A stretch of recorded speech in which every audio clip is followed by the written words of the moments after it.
ছোটবেলায় আমার ছোটবেলায় স্বপ্ন ছিল, আব্বু আম্মু ঠিক করে দেওয়ার স্বপ্ন ছিল ডাক্তার হব। একটা টাইমে মনে হতো হ্যাঁ ক্রিকেটার হব। আমার স্বপ্ন ছিল আমি পুলিশে চাকরি করব।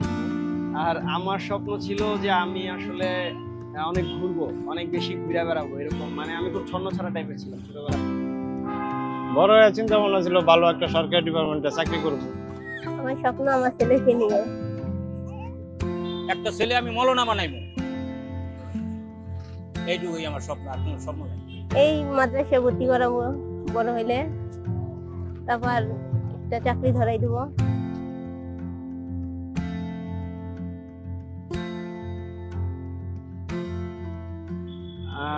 এখন পর্যন্ত আমার ছোটবেলায় যে আমি স্বপ্নটা দেখছি, অ্যাকচুয়ালি স্বপ্নটার পরিবর্তন হয় নাই। এখনো আমি ওই একই জিনিস চাই। এখনো সময় পেলে আমি ঘুরে বেড়াইতেই চাই। ওই ওই স্বপ্নটাই এখন আছে, চেঞ্জ হয়। এখন স্বপ্ন দেখি ফুলাফান্ডে মানুষ করার জন্য স্বপ্ন দেখি।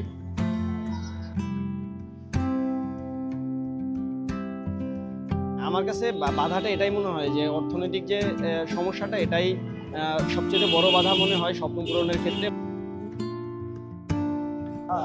সব থেকে বড় বাধা হচ্ছে আমার কাছে যেটা মনে হয় কনসিস্টেন্সি ধরে রাখাটা। পুরনো স্বপ্ন তো আর এখন আর সুযোগ নাই, বয়স শেষ। একটা মানুষের স্বপ্ন একদম শেষ বয়সে গিয়ে পূরণ হতে পারে, কারণ কার কখন ভাগ্যে কিভাবে মিরাকেল ঘটে যায় কেউ বলতে পারে না। আমার মনে হয় যে মানুষের জীবনের যে স্বপ্ন, এই স্বপ্নের কোনো শেষ নাই। তখন মনে হবে যে পৃথিবীতে আমি যেসব সাকসেসফুল মানুষগুলো আছে তাদের মধ্যে আমি একজন, যে তারা নিজের স্বপ্নটা পূরণ করতে পেরেছে বাস্তবিক অর্থে। যদি পূরণ হয়ে যায় তাহলে হয়তো জীবনটাকে জান্নাত মনে হবে, এরকম মানে মনে হয়।